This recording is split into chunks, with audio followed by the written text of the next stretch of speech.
Investment properties you want to sell with a tenant in it. How does that work? Well, it does become a little bit more difficult with the process. First, let's be straight out of it. The legislation is there to protect landlords and tenants have a right to live in the property that the current owner has, and just because that current owner has decided they want to sell it, they just can't boot the tenant out. So it doesn't mean that it's impossible to sell the property, and what I've found in experience is most tenants are happy to work with the real estate agent and the current owner to help sell the property. They're more reassured if they know that the property is going to be sold to another investor, because that's not going to cause any transition in their life.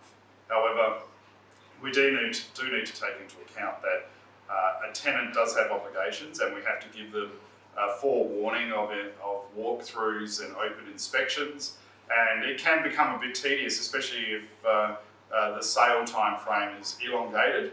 The tenant can get quite frustrated and can dig their heels in. The other risk that we have is that we've got no guarantee on the presentation of the property, and therefore if the tenant isn't someone that lives cleanly, so to speak, and they leave clothes around and all that sort of stuff, well then that could affect the presentation for you as a real estate agent or the vendor selling that property.